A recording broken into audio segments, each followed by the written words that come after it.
pwedeng mag-aawa. So, the mere fact na yun, di ba, we are paying for all these things, why we are actually questioning why we should give to the church, wherein it's feeding our spiritual life. Amen. It's helping us in a lot of our lives, morally, personality, our finances, spiritually. So, bakit siya question? Wherein, napakalaki ng benepisyo na nakuha natin sa simbahan. We, as church members, we should not only be a takers of the church, but we should always be a givers of the Amen. church. Amen. Diba? That's why I find it that question wrong. It's a heart, because always remember, tithes and offering, it's not a money issue, but a heart issue. So, the mere fact, for example, there's a question in our minds, it's an issue of our hearts. Because again, everything that we own, everything in this earth, it's the Lord's. It's not ours. And the mere fact that, for example, we are investing on these things and these things, pero pagdating sa simbahan, parang bakit? Diba? Bakit hindi? You know, everything, diba? Again, it has improved our lifestyle. It is feeding our spiritual soul, our minds, diba? So bakit hindi ko gagawin yun? We should be a supporter of the church. You know, tithes and offering, it's so hard to preach this, especially for people who are earning a good amount, you know, kapag blessed naman sila.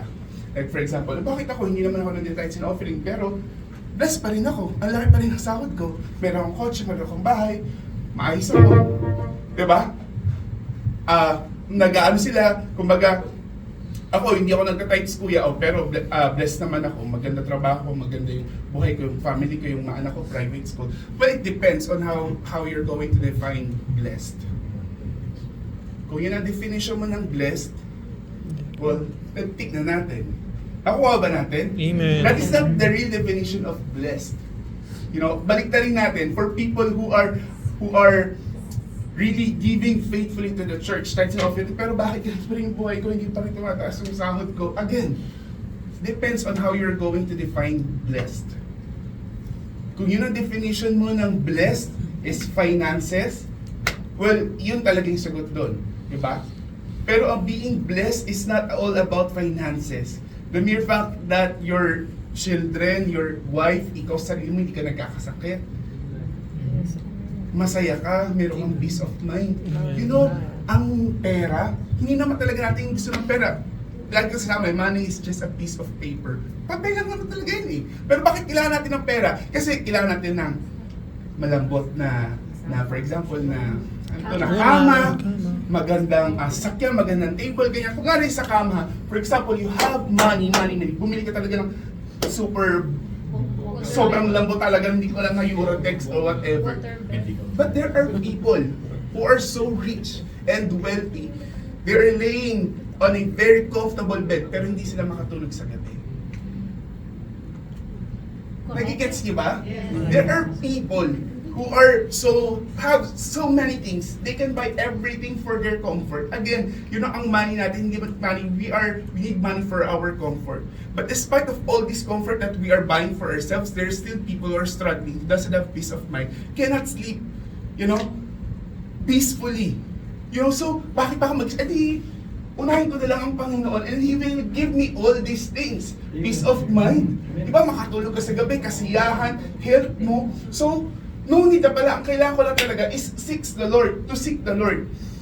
Amen? Amen. Let me read this Bible verse from Matthew 6, verse 19 to 21. Do not store up yourselves treasures on earth, where moths and vermin destroy, and where thieves break and steal. Hanggang 21. Ayan. But store up yourselves treasures in heaven, where moths and vermin do not destroy, and where thieves do not break in and steal. For where your treasure is, there your heart will be also. In summary, sinasabi doon sa tatlong verses na yun is that huwag tayo mag-impok na kayamanan dito dahil ito'y nasisira ng mga anay, ng mga moths, alam mo yun. But instead, we should store up our finances, our treasures in heaven, na kung saan hindi siya nasisira, hindi siya nade-destroy. For where your treasure is, there your heart will be also. Again, for example, sa business, okay, may mga business diba na mga trading, for example, nagbigay ako ng 200. It's okay, kayo nang bahala dyan. Parang malalang. Pero magbigay ako, for example, ng 2 million. Everyday, i-check ko yan. Nagigets mo? Again, for where your treasure is, there your heart will be also. Katulad ng preaching natin kanina, for example, if you want really to strengthen your relationship to God, God should be first the Lord of your finances. I know for others, napakahirap nito, pero it takes faith. That's why, again, ang pagbibigay natin ng ating ikapo, ng ating offerings to the Lord is not situational. Kung kailan ka na lang nakakaluwag. Kung pag-ibig ka, exempted ka. No. The Lord is, this tithes and offering is for us. The Lord doesn't need our money. So, ang inaayos dito ng Panginoon is yung relasyon natin sa pera at kung saan magtitiwala tayo sa Kanya fully. Amen ba? Amen. Sinabi dito, di ba, parang huwag tayo mag-impok dito. Ang impokin natin is yung mga treasures natin sa heaven. Let me give you an example. I just read this recently actually. So, nung kilala niyo si William Tyndale? William Tyndale, okay. Kung hindi, kailan ko lang din siya nakilala. William Tyndale. William Tyndale is really a man of God. So, ang Bible, ang Biblia dati is nasa salin lang siya ng Latin. Pero dahil sobrang mahal niya ang Panginoon, sobrang gusto niya ang Panginoon, makilala, gusto niya mag-serve sa Panginoon. Pero alam mo, parang gusto niya improve yung relationship pero hindi niya magagawa yun. Gusto niya i-share sa iba, pero hindi niya magagawa yun kung yung Biblia is nasa Latin lang. So, he actually pinagpursika niya na magkaroon ng English translation ng Bible. During that time, it is actually crime to translate Bible to any other languages for today. Kung anong language mo ngayon. Kung Latin lang yun, it is a crime to translate the Bible sa English, sa Tagalog, sa Bisaya, meron na rin ata. Crime siya. Pero dahil sobrang mahal niya ang Panginoon, he risked his life.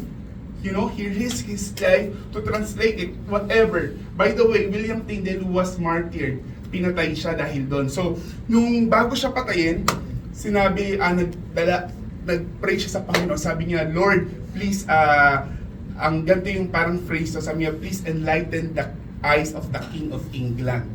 Sabi niya gano'n.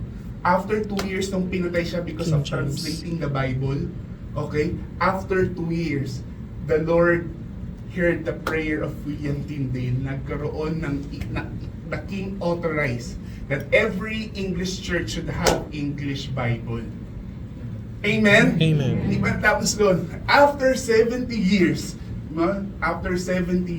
yung King of England, okay, authorized at nag-mandate siya na improve pa yung English Bible, and that is the King James Version. Amen. Yung KJV, which is the most famous English version of the Bible. Pero si William Tyndale, hindi niya magagawa yun kung wala yung support nung isang tao na to na ang pangalan niya ay si, ang hirap Humphrey Monmouth. So si Humphrey Monmouth, siya yung nag-finance kaya kailangan niya ng place to stay, kailangan niya ng finances to supply the Bible and everything. So siya yun. By the way, that person, si Humphrey, pinatay din siya after a year kasi nalaman ng mga sa England na siya yung nagpa-finance doon. What I am trying to say, if not because of these people, I'll focus on Humphrey Monmouth who financed, for example, William Tyndale. We don't have maybe the English version of Bible by this time. Pero dahil, when you are supporting the church, it's like you're also preaching the gospel. Amen. Imagine always, I reflected last night, if not because of the people who sacrifice and give for the church, I will not be here in this church today. Amen? Amen. Kung wala yung mga tao na because of their obedience to the Lord, if not because of their giving, I will not be here. And for you, if not because of the leaders who really committed, of obeying the Lord, this church will not be here today.